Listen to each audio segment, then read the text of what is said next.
Amahoro amahoro umuryango wanjye, amahoro mbifurije nayo Yesu abaha, nayo Yesu aduha.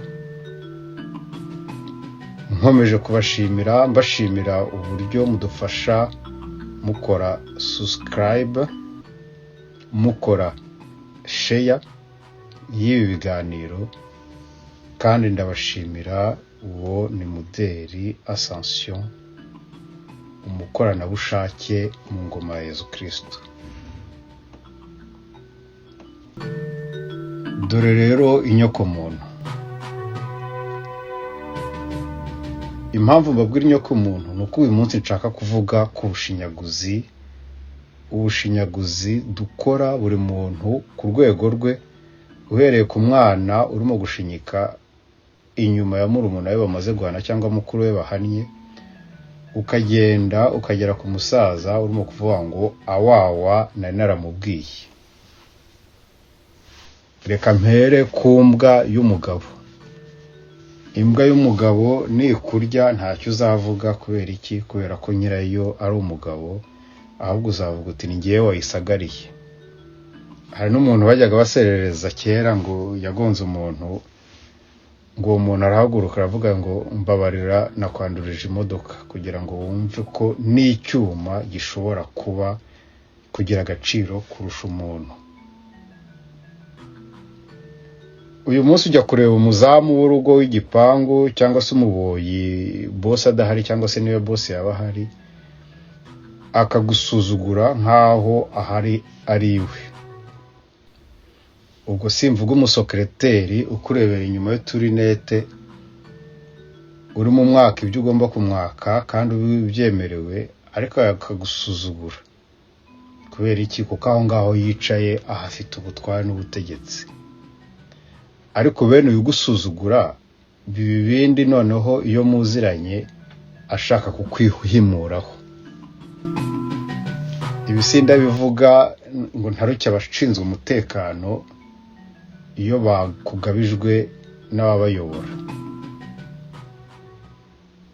Reka mbisabira ikintu, mwebwe mushinzwe umutekano, mwebwe abapolisi, abasirikare n'abandi, nibajya baha umuntu mujye muhita mumwica, ntimukajye mumukiniraho. Ngo mumutere ibikwasi, ngo mumushyire ku mashanyarazi, ngo mumukuremo inzara, ngo mumutwikishe itabi, ngo mumucire mu maso, ngo mumwambike ubusa, ngo mumukubite mugere mute. Mbese ibyo mwabonye muri filime za Guantanamo cyangwa se mutekereza, dore ko ubukozi bw'umuntu butagira aho bugarukira, nk'uko nabibabwiraga mu biganiro byashize. Mujye muca inkoni zamba, niba bamuwagabije nimumwice, ariko murekeraho kumutoba. Ngo ubw'ubushinyaguzi buturimo, ni nayo mpamvu iyo umupolisi arimo kwandikira umuntu uguciyeho yirukanka, uhanyura ugaseka.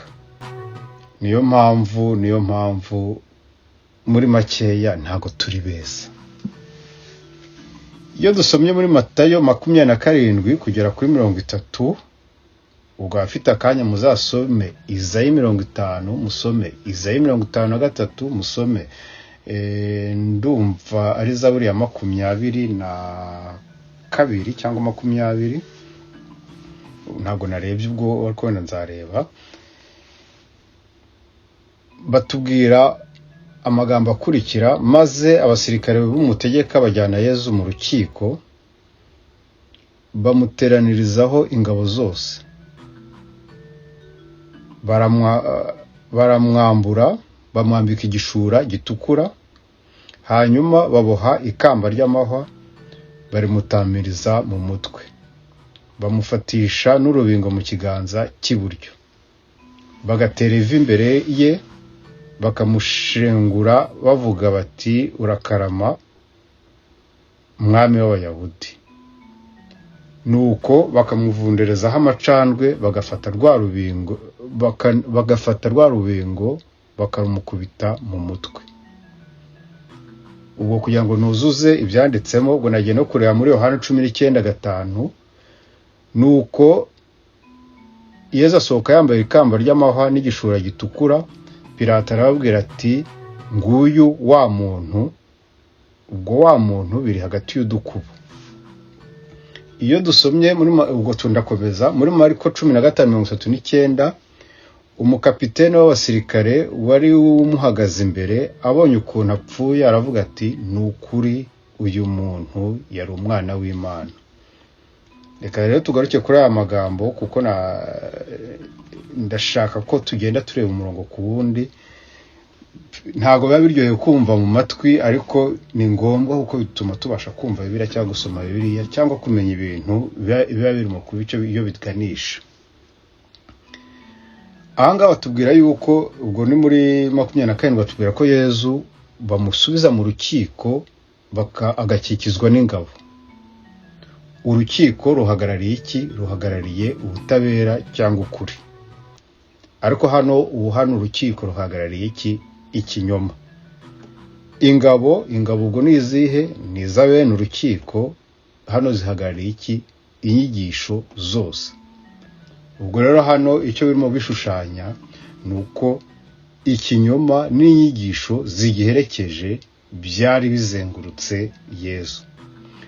Baramwambura, kumwambura imyenda, kwambura kuko imyenda narabibabwiye ko mbisubiyemo, imyenda ivuga ukuri. Ubwo kumwambura imyenda, kwambura Yezu imyenda ni uguhakana ukuri ariko Kristo. Bamwambika igishura gitukura. Igishura gitukura hano kubera ko ari umwenda nanone birimo gusobanurira ukuri ko mu mitima, ukuri kw'imbere, kuko hari ukuri kuba kugaragara, ukuri umuntu akubwira n'undi wese ahita yumva, ariko hari n'ukuri kuba kuri imbere, kwa kundi umuntu agomba gushakisha. Ibyo byombi barabihakanye. Ubwo ni kuri 28. 29 nyuma baboha ikamba ry'amahwa. Ubwo mwibuke ko muri Matayo 13:22 Yezu asobanura yuko hari imbuto zaguye mu mahwa ntizikure, agasobanura n'impamvu. Yasobanura impamvu zitakuze. Aha rero iryo kamba ry'amahwa kimwe n'ari amahwa avuga muri Matayo 13:22 avuga uburyohe bw'isi. Hano rero ababambye Yezu bahakanye byari ikinyoma n'ibigerekeje biri kumwe, no kuvuga zirangabo hejuru n'urukiko. Icya kabiri bahakana ukuri kugaragara no kutagaragara, kuko hari ukuri kugaragara iyo umuntu arebesha amaso no kutagaragara. Noneho ahubwo berekana ko uburyohe bw'isi ari nabyo Yezu yongera kuvuga muri za mbuto zagwaga mu mahwa, ari nayo mahwa bamwambika. Ariko kuyamwambika ku mutwe bikaba bivuga yuko bahakanye ubuhanga bw'Imana, kuko umutwe ni ubuhanga.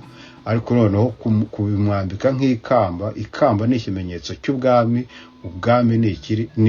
Ni ukuri. Hano rero bahakanye, bavuze ko uburyohe bw'isi ari bwo bubashimisha, bahakana ukuri cyangwa ubuhanga butangwa n'Imana. Kuba Yezu rero bamuha ikibingo, ubwo nzabigarukaho wenda umunsi nzanabasobanura kiriya kibingo bavugaga cya Yohani. Bagiye kureba Yohani mu butayu, babaza niba ari ikibingo bari bagiye kureba. Ariko ikibingo hano gisobanura ukuri ko mu rwego rworoheje, kwa kundi kudafatika. Noneho hano rero gufata icyo kibingo bakakigira inkoni, iyo nkoni bakayiha Yezu. Inkoni ni ikimenyetso cy'ubwami, ni ikimenyetso cy'imbaraga, ni ikimenyetso cy'ubutware. Ariko inkoni hano bamuhaye ni iyihe? Ni ikibingo mu ntoki.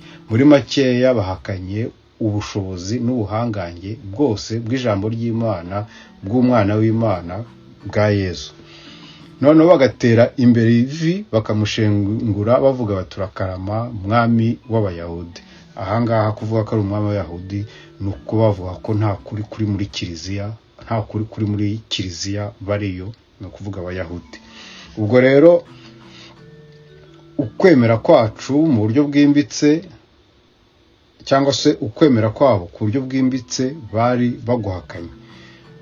Ugupfukama cyangwa gukorera, kuko muri uriya n'amagambo abiri tuzabona donc ajyana, se prosterner et servir. Servir bijyana gukorera ukuri, se prosterner ni ukwemera Imana no kuyubahiriza. Ubwo rero ibyo byombi bari babihakanye. icyanyuma ubwo ngarutse ku murongo wa 30 bakamuvundereza amacandwe bagafata rwa rubingo bakamukubita mu mutwe. Gukubita muri Bibiliya bivuga gusenya ubuhanga bwose, gukubita mu mutwe, gusenya ubuhanga bwose. Iryo jambo wenda gukubita muzarisanga henshi cyane muri Bibiliya, ariko wenda nawasomera wenda nko mu Kuva 21:15 aho batubwira ngo umuntu nakubita se cyangwa nyina azicwe. Gukubita se ni uguhakana Yezu, gukubita nyina ni uguhakana inyigisho za Yezu. Umuntu nakubita se cyangwa nyina azicwe. Muri makeya uwukubise se cyangwa nyina, ndavuga mu rwego rwigiye imbere mu misomero ya Bibiliya, uyu nguyu ni ukuvuga ngo abahakanye Yezu n'inyigisho ze, ari nabyo hari hejuru bagarura, kuko amagambo mu Bibiliya akoreshwa kimwe. Ubwo rero tugaruka kuri Yohana 15:5 aho batubwira ngo nuko Yezu asohoka yambaye ikamba ry'amahwa n'igishura gitukura. Pilato arababwira ati nguyu wa muntu nababwiye ko byanditse mu dukubo bivuga iki? Ngiye kiliziya yanyu, ngiye itorero ryanyu, nguko uko muhagaze. Ni icyo ngicyo hariya kuba Yezu arasohotse yambaye biriya byose kuri abamukoze, biriya byose bari bamukoze, niko bo ubwabo bari bahagaze. Ubwo nidusoma muri Matayo muri Marko 15:39 uriya mukapiteni usohoka avuga ati ni ukuri uyu muntu yari umwana w'Imana, nuko tugomba kwibuka kuko ibyo bakora byose Imana ihora itsinda. Umwana w'Imana hano batubwira, tukana tujye tunabyibuka, bitwibutsa uwo Yezu ari we, nawe batubwiye umwana w'umuntu bitwibutsa icyo yaje kumara. Yezu ni Imana, niwe data, niwe dukesha ubugingo. Umwana w'umuntu ni uko kuri kudukiza, kutubatura. Nyagasani Yezu, reba ubushinyaguzi bwacu kandi utubabarire igihe cyose twanga kwakira imbaraga zawe zo rukundo rubyara ukuri. Uhoraho, ineza yawe iduhoreho nk'uko amiringiro yacu ari muri wowe. Mugire ibihe byiza.